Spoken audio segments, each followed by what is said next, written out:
Paris in the 1700s was restless, crowded, elegant, and dangerous. By the early 18th century, it was the largest city in continental Europe, home to more than 500,000 people. Power, fashion, faith, and hunger all lived side by side. Smoke hung low over tiled roofs. Church bells marked the hours. The river Seine carried everything: people, goods, rumors, and waste. In this video, I use modern AI tools to bring historic paintings, engravings, and prints to life, allowing us to shift perspective, change camera angles, and move through the same scenes in ways their original artists never could. We are not just looking at Paris, we are moving through it. First, I want to talk about the river that held the city together. This view shows the river Seine bending through the city, crowded with boats. In the foreground, flat-bottomed barges unload firewood, wine barrels, and grain. In the midground, washerwomen kneel at the edge, beating cloth against stone. In the background, bridges rise low and heavy, lined with houses and shops. The air smells of damp wood, river mud, and smoke. Oars creak, vendors shout prices. Church bells echo across the water. Children run along the quays, dodging carts and horses. But the river is also a threat. It floods regularly. In winter, ice jams block traffic. Waste is dumped directly into the water. Disease spreads easily.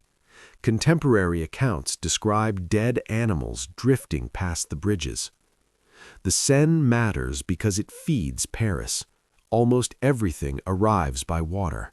Without it, the city starves.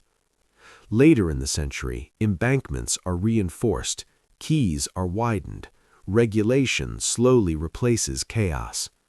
Today, remarkably, this same river still defines Paris. The curve of the Seine is unchanged.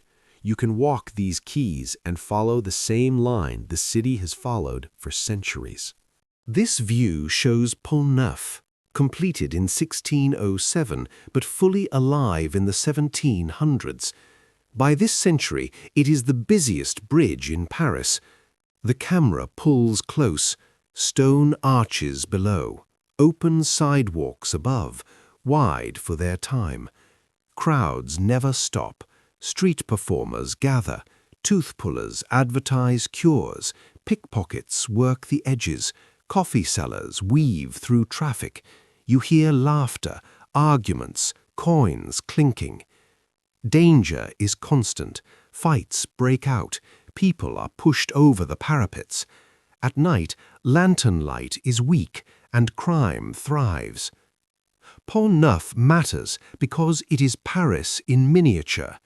All classes cross here, news spreads here, protest gathers here. Later, shops are cleared from other bridges, but Pont Neuf keeps its openness.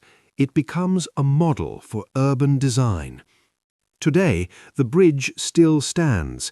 Cars replace carts, but the view, river, islands, stone, remains unmistakable. By the 1700s, this view shows the ancient heart of Paris. Ile de la Cité is dense and dark. Buildings press inward. Streets are narrow. The camera moves between tall, leaning houses. Daily life is loud and cramped. Clerks hurry to courts. Prisoners are marched to cells. Vendors sell bread and candles. Bells ring constantly. Tension fills the air.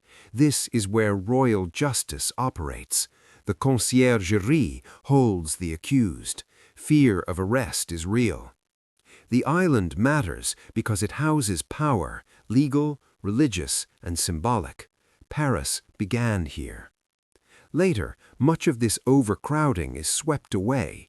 In the 1800s, large sections are demolished for sanitation and control. Today, the island feels open and orderly, but beneath the stones, the old density still lingers. By the 1700s, the cathedral is weathered, darkened by smoke. Statues are worn. The plaza is uneven and muddy.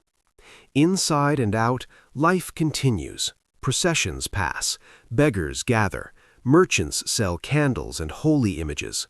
Bells shake the air. But tension grows. Religious authority is questioned. By the late century, anti-clerical anger rises. During the Revolution in 1793, statues are destroyed. Bells are melted down. Notre-Dame matters because it represents spiritual authority. When it falls, something deeper breaks. Later, restoration in the 1800s revives it, reshaping how we remember medieval Paris. Today, you can still stand here. The facade is cleaner. The meaning is layered with time. By the 1700s, this view shows the Louvre not as a museum, but as a palace complex. The camera glides along long stone facades. Courtyards open wide. Artists, craftsmen, and royal officials work here. The smell of oil paint mixes with horse sweat. Studios line the galleries. Yet the king no longer lives here. Louis XIV moved the court to Versailles in 1682. The Louvre feels half abandoned, half alive. It matters because it reflects a shift. Power has moved outward. Paris is no longer the king's daily home. Later, after the Revolution, in 1793, the Louvre becomes a public museum. Today, it is one of the most visited places on Earth, but its origins as a living palace are still visible in stone.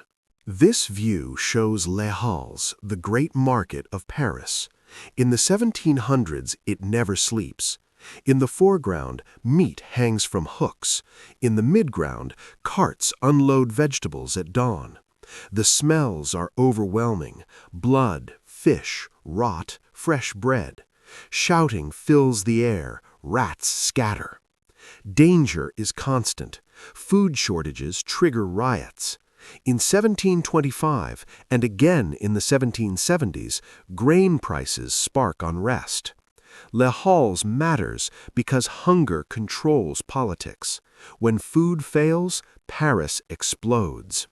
Later, the market is reorganized, then moved entirely in the 20th century.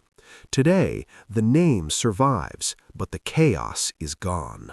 By the 1700s, this view shows a working-class district east of the city center. Workshops line the streets. Carpenters, cabinet makers, and laborers fill the frame. Life is hard, long hours, low pay. Taverns overflow at night. Anger simmers. This area becomes politically dangerous.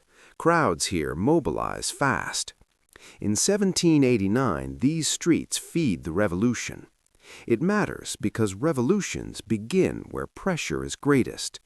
Later, repression and reform reshape the district. Today, it is quieter, but its revolutionary memory remains. This view shows the outer edges of Paris. By the mid-1700s, tax walls surround the city. Gates control entry. Guards collect duties on goods. Travelers wait in lines. Smugglers slip through gaps.